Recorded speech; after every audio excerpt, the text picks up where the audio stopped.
नमस्कार, आदाब। कदम दर कदम में आज आपसे फिर से मुखत्तिब हूँ मैं, ईश्वरंजू। आंसू न बहा, फरियाद ना कर, दिल जलता है तो जलने दे। जी, आपने सही पहचाना, ये मुकेश जी का गाया गीत है। मुकेश जी हमारी फिल्म इंडस्ट्री के महान गायक। ये याद मुझे इसलिए आई क्योंकि साल 2023 मुकेश जी का जन्मशती वर्ष है। बहुत अच्छे गायक थे, मुझे बहुत पसंद वो।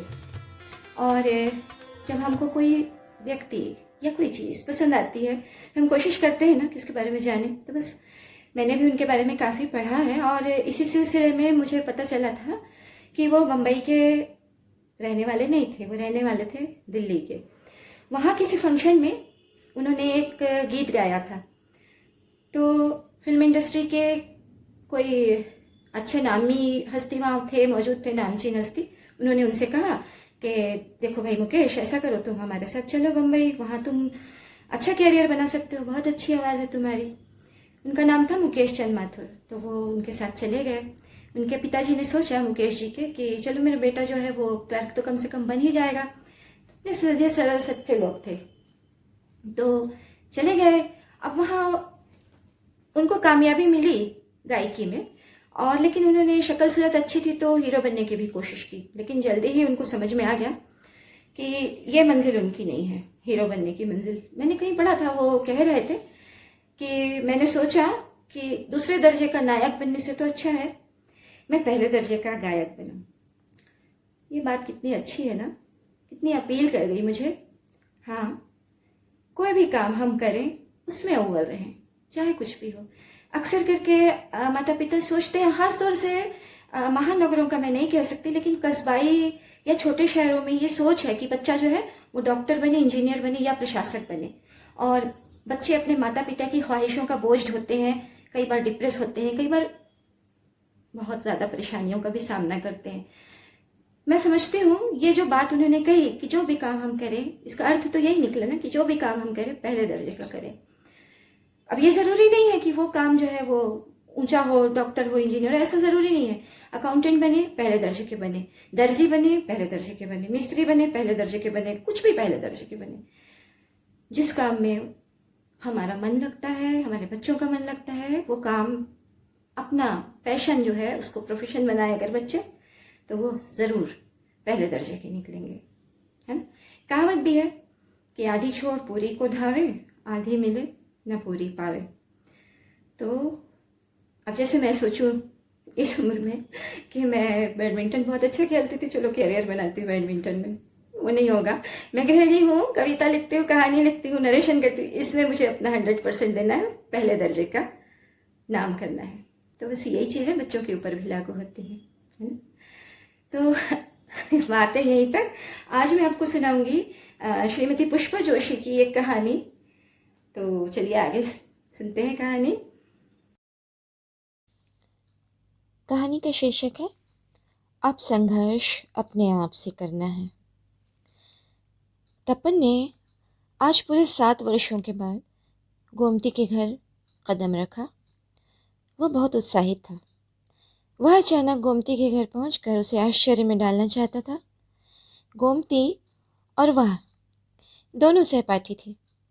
12वीं तक दोनों एक साथ पढ़े।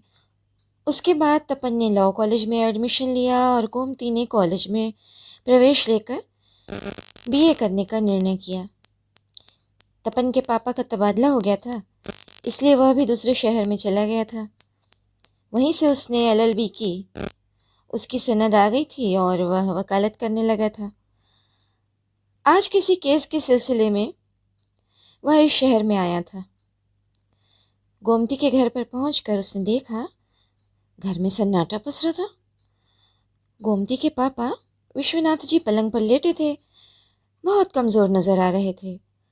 गोमती की मम्मी आशा जी पलंग के पास बैठी कुछ बीन रही थी। तपन ने जाकर दोनों के पैर छुए, दोनों ने आशीर्वाद दिया। विश्वनाथ बाबू ने पूछा, बेटा कैसे हो, क्या कर रहे हो आजकल? तपन ने कहा, आपके आशीर्वाद से मैं वकील बन गया हूँ। एक केस के सिलसिले में यहाँ आया हूँ। सोचा आप सबसे मिल लो, आप सबकी बहुत याद आ रही थी। गोमती कहाँ है? वह दिखाई नहीं दे रही। आशा जी बोली, अच्छा किया बेटा जो तुम आए। गोमती यहाँ है ही नहीं तो कहाँ से दिखेगी। 2 साल हो गए बेटी को देखे हुए, पता नहीं किस हाल में होगी मेरी बच्ची। कहते हुए उनकी रुलाई फूट पड़ी। विश्वनाथ जी नाराज हुए। यह क्या, बच्चे के आते ही अपना रोना लेकर बैठ गई। यह तो नहीं बन रहा कि बेटा इतने दिनों बाद आया तो उसे कुछ खिलाएं पिलाएं। इतना बोलने में ही वे हाँफने लगे थे। आशा जी पानी लेने के लिए रसोई में गईं। तपन ने जाकर विश्वनाथ जी की पीठ पर हाथ रखा और कहा, अब मैं आ गया हूँ, आप ज़रा से भी चिंता न करें, मैं सब ठीक कर दूंगा। आप मुझे पूरी बात बताइए, आप इतने परेशान क्यों हैं? विश्वनाथ जी ने कहा, बेटा गोमती का ग्रेजुएशन होने के बाद हमने एक अच्छा घर देखकर उसकी शादी कर दी। बहुत सभ्य परिवार दिख रहा था। दामाद जी का कपड़े का व्यवसाय अच्छा चल रहा था। हमने सोचा गोमती खुश रहेगी, मगर वास्तविकता बाद में मालूम हुई। गोमती के सास ससुर बहुत ही दुष्ट प्रकृति के हैं। दामाद दिनेश जी का व्यवसाय मात्र दिखावा था। उनका धंधे में दिवाला निकल गया था। सास को बहू नहीं नौकरानी की ज़रूरत थी। काम उनसे बनता नहीं था। इस उम्र में उनकी सेवा के लिए उन्होंने ऊपरी चकाचौंध दिखाकर हमें फांस लिया। दामाद जी की कमाई नहीं है, वे वही करते हैं जो उनके माता पिता कहते हैं। बेटा गोमती हमारी इकलौती संतान है। हम सीधे साधे हैं, हमसे जितना बना हमने गोमती के ससुराल वालों को दिया, मगर हमारी स्थिति भी तुम जानते हो। उन्होंने 5 लाख रुपए मांगे, बेटा हम उन्हें दे नहीं सके। हम 2 बार गोमती को लेने गए मगर वो इसे भेजते नहीं हैं। वहाँ जाओ तो वो लंबा घूंघट किए बस काम करती दिखती है। उसकी सास हर पल साथ रहती है, अकेले में उससे बात भी नहीं हो पाती। उसका मोबाइल भी शायद अब उसके पास नहीं है। एक लैंडलाइन फ़ोन है मगर वो भी बाहर ड्राइंग रूम में रखा रहता है। हमारे कहने पर भी वे उससे हमारी बात नहीं करवाते। समझ में नहीं आ रहा क्या करें। कहते हुए विश्वनाथ जी की आवाज़ भर्रा गई थी। आशा जी चाय नाश्ता लेकर आई। तपन ने बस चाय पी और कहा, आप चिंता न करें, गोमती का भाई अब वकील बन गया है। उसकी जिम्मेदारी अब आप मुझ पर छोड़ दें। आप मुझे उनके फ़ोन का नंबर और पता दीजिए। तपन ने उसके घर का पता लगाया। किस्मत से उसका एक मित्र जीतू उनके घर के सामने ही रहता था। उसने उससे उनके घर के बारे में पूछताछ की मगर कुछ पता नहीं चला। तपन ने कहा कि वह उनके घर पर नज़र रखे और जब भी घर पर गोमती अकेली हो उसे खबर करे। एक दिन सास ससुर और दिनेश घर से बाहर जा रहे थे। गोमती घर पर अकेली थी। तपन को पता चला तो उसने फ़ोन लगाया। किस्मत ने साथ दिया। गोमती से बात हुई। पता चला कि वह बहुत दुखी है। गोमती ने बताया, ये लोग मुझे किसी से बात नहीं करने देते, मुझे डर लगता है, इन लोगों से दूर जाना चाहती हूँ, माँ पापा की याद आती है, अगर पता चल गया कि मैंने फ़ोन से बात की तो मुझे मार पड़ेगी। उसकी आवाज़ के कंपन को तपन ने महसूस किया और कहा, अब फ़ोन रख और चिंता मत कर, तेरा भाई वकील बन गया है, तुझे इस कैद से मुक्ति दिलाएगा। गोमती की इच्छा तपन ने जान ली थी। अब तपन ने अपने मित्र से मदद मांगी। उसकी दिनेश से बोलचाल बंद थी। एक दिन वह उसके घर गया। उस समय दिनेश के माता पिता कहीं बाहर गए थे। उसने दिनेश से पानी मांगा। वह पानी लेने गया तो उसने एक कैमरा ऐसी जगह लगा दिया जहाँ से घर के हालचाल रिकॉर्ड हो सके। उसने दिनेश से कहा कि उसकी बहुत जान पहचान है और वह उसका व्यवसाय फिर से जमाने के लिए लोन दिलवा सकता है। दिनेश को लगा कि उसका व्यवसाय फिर से शुरू हो जाएगा। उसने जीतू से मित्रता बढ़ाई। जीतू उनके घर आने जाने लगा। दिनेश अपने माता पिता से डरता था, इसलिए उसे उस समय बुलाता था जब वे घर पर नहीं होते थे। जीतू ने उस कैमरे को तरकीब से निकाल लिया। उसमें बहुत कुछ ऐसा रिकॉर्ड हो गया था जिससे स्पष्ट मालूम हो रहा था कि गोमती को शारीरिक और मानसिक रूप से प्रताड़ित किया जा रहा है। एक वीडियो में तो सास और पति दोनों उसे मार रहे थे।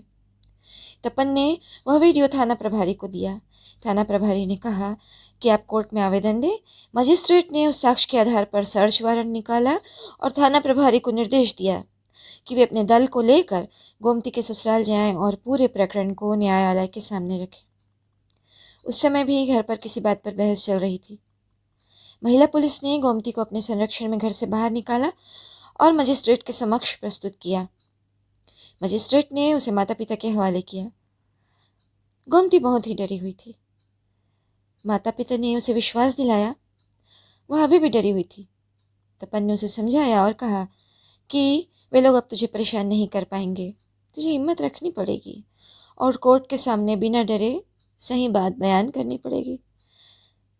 तपन ने तलाक का नोटिस दिनेश को दिया और फिर पिटीशन दायर की। कोर्ट में केस चला और दोनों का तलाक हो गया। तपन ने गोमती से कहा, मैं तुझे उस कटीले पिंजरे से बाहर ले आया हूँ, मगर अपने अंदर के डर से तुझे स्वयं बाहर आना पड़ेगा। अंकल आंटी और मैं तेरे साथ हैं। तू पढ़ने में होशियार है, परीक्षा की तैयारी कर। पुरानी बातें भूलने की कोशिश कर और अपना लक्ष्य बना ले कि तुझे आत्मनिर्भर बनना है और आगे की ज़िंदगी हंस हंस कर जीना है। गोमती के चेहरे पर विश्वास की एक चमक आ गई थी। तो आज की मुलाकात बस इतनी, फिर मिलते हैं किसी और दिन किसी और कहानी या कविता के साथ। तब तक के लिए इजाज़त दीजिए और बताइएगा ज़रूर हमारी प्रस्तुति आपको कैसी लगी, ताकि हम और बेहतर कर सकें, बेहतर बेहतर और बेहतर। धन्यवाद।